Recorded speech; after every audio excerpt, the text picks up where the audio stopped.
మన్యం జిల్లాలో విషం తాగి ఒకే కుటుంబానికి చెందిన ముగ్గురు మృతి చెందారు. దంపతుల మధ్య గొడవే ఆత్మహత్యకు కారణంగా తెలుస్తోంది.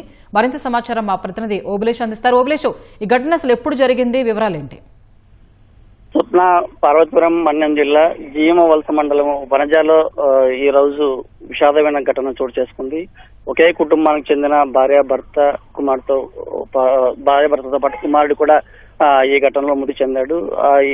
అదేవిధంగా ఈ ఘటనలో తీవ్ర అస్వస్థకు గురైనటువంటి చిన్నారి ప్రస్తుతము జీయమవలస మండలం చిన్నబేరంగి ఆసుపత్రిలో కొన ఊపిరితో కావచ్చు లేదా ప్రాణంతో కొట్టుమిట్టాడుతుందని చెప్పవచ్చు. పరిస్థితి విషమంగా మారడంతో అమ్మాయి ప్రథమ చికిత్స ఏదైతే చిన్నబేరంగి ప్రభుత్వ ప్రాథమిక ఆసుపత్రిలో ప్రథమ చికిత్స అనంతరం అమ్మాయిని మెరుగైన వైద్యం కోసం పార్వతీపురం మన్యం జిల్లా కేంద్ర ఆసుపత్రికి తరలిస్తున్న ప్రయత్నం అయితే జరుగుతూ ఉందని చెప్పచ్చు.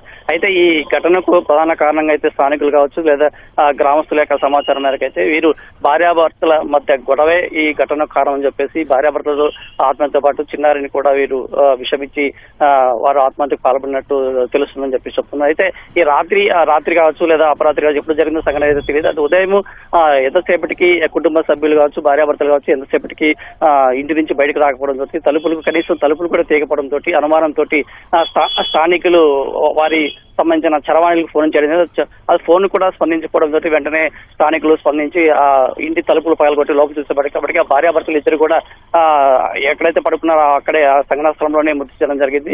ఇక చిన్నారి మోషే 4 ఏళ్ల చిన్నారి కూడా మృతి చెందాడు. అయితే ఇక 6 సంవత్సరాల ఆయుష మాత్రం కొన ఊపిరితో కొట్టి మాట్లాడుతుంది. వెంటనే స్థానికులు ఆ అమ్మాయిని పక్కన ఉన్నటువంటి చిన్నబేరంగి ప్రభుత్వ ప్రాథమిక వైద్యశాలకు తరలించడం జరిగింది. అనంతరము ఈ అమ్మాయిని మెరుగైన వైద్య కోసం మన్యం జిల్లా కేంద్రంలోని పార్వతీపురం జిల్లా ఆసుపత్రికి అయితే తరలిస్తున్నారు. స్వప్న, ధన్యవాదాలు ఓబులేష్.